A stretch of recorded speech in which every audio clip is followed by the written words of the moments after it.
ശബരിമല സ്വർണ്ണക്കൊള്ളക്കേസിൽ മുൻ ദേവസ്വം മന്ത്രി കടകംപള്ളി സുരേന്ദ്രനെ പ്രത്യേക അന്വേഷണ സംഘം ചോദ്യം ചെയ്തതോടെ സർക്കാർ വൻ പ്രതിസന്ധിയിലായിരിക്കുകയാണ്.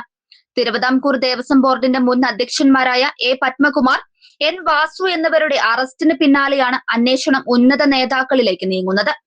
കടകംപള്ളിയുമായി അടുത്ത ബന്ധമുള്ള സെക്രട്ടേറിയറ്റ് എംപ്ലോയീസ് അസോസിയേഷൻ നേതാവ് എൻ വിജയകുമാറിനെ നേരത്തെ അറസ്റ്റ് ചെയ്തിരുന്നു. ഇതോടെ പാർട്ടി നിയമിച്ച ബോർഡ് അംഗങ്ങൾക്ക് സ്വർണ്ണക്കൊള്ളയിൽ പങ്കില്ലെന്ന മുഖ്യമന്ത്രിയുടെ മുൻ നിലപാടുകൾ രാഷ്ട്രീയമായി ചോദ്യം ചെയ്യപ്പെടുകയാണ്. ശബരിമലയിലെ സ്വർണം പൂശലുമായി ബന്ധപ്പെട്ട അപേക്ഷ ആദ്യം ലഭിച്ചത് സർക്കാരിനാണെന്നും അവിടെ നിന്നുള്ള നിർദ്ദേശപ്രകാരമാണ് ബോർഡ് നടപടികൾ എടുത്തതെന്നുമാണ് അറസ്റ്റിലായ എ പത്മകുമാർ നൽകിയ മൊഴി. ഈ മൊഴിയുടെ അടിസ്ഥാനത്തിലാണ് ശനിയാഴ്ച കടകംപള്ളിയെ ചോദ്യം ചെയ്തത്. എന്നാൽ എല്ലാ ഉത്തരവാദിത്തവും ബോർഡിന്റെ തലയിൽ കെട്ടിവെച്ച് ഒഴിഞ്ഞുമാറാനാണ് മുൻ മന്ത്രി ശ്രമിക്കുന്നത്. പാർട്ടിയിലെ മുതിർന്ന നേതാക്കൾ പരസ്പരം കുറ്റപ്പെടുത്തുന്നത് CPM-ന് പൊതുസമൂഹത്തിന് മുന്നിൽ വലിയ നാണക്കേടുണ്ടാക്കുന്നുണ്ട്. ശബരിമല വിഷയത്തിലെ വിവാദങ്ങൾ വിശദീകരിക്കാൻ ജനുവരി 15 മുതൽ CPM വീട് കയറി പ്രചാരണം നടത്താൻ തീരുമാനിച്ചിരിക്കുകയാണ്.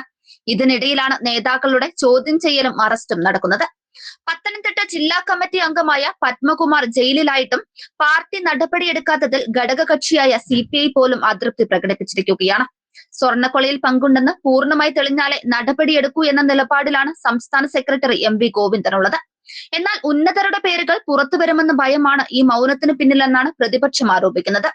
കേസിലെ പ്രധാന പ്രതിയായ ഉണ്ണികൃഷ്ണൻ പോറ്റിയും കടകംപള്ളിയും തമ്മിലുള്ള സൗഹൃദത്തെക്കുറിച്ചുള്ള തെളിവുകൾ പുറത്തുവന്നത് ഗൗരവം വർദ്ധിപ്പിക്കുന്നുണ്ട്. ഇരുവരും ഒരുമിച്ചിരിക്കുന്ന ചിത്രം RSP നേതാവ് ഷിബു ബേബി ജോൺ പുറത്തുവിട്ടത് സർക്കാരിനെ കൂടുതൽ പ്രതിരോധത്തിലാക്കിയ ഒന്നാണ്. ഉദ്യോഗസ്ഥ തലത്തിൽ നടന്ന അഴിമതി എന്ന് ആദ്യം വിശേഷിപ്പിച്ച പാർട്ടിക്ക് ഇപ്പോൾ ഉന്നത നേതാക്കൾ പ്രതിക്കൂട്ടിലായതോടെ മറുപടിയില്ലാത്ത അവസ്ഥയാണ്. ഹൈക്കോടതി നിരീക്ഷണത്തിലുള്ള അന്വേഷണം തുടരുമ്പോൾ വരും ദിവസങ്ങളിൽ കൂടുതൽ അറസ്റ്റുകൾ ഉണ്ടാകുമെന്ന ആശങ്കയിലാണ് ഭരണപക്ഷമുള്ളത്.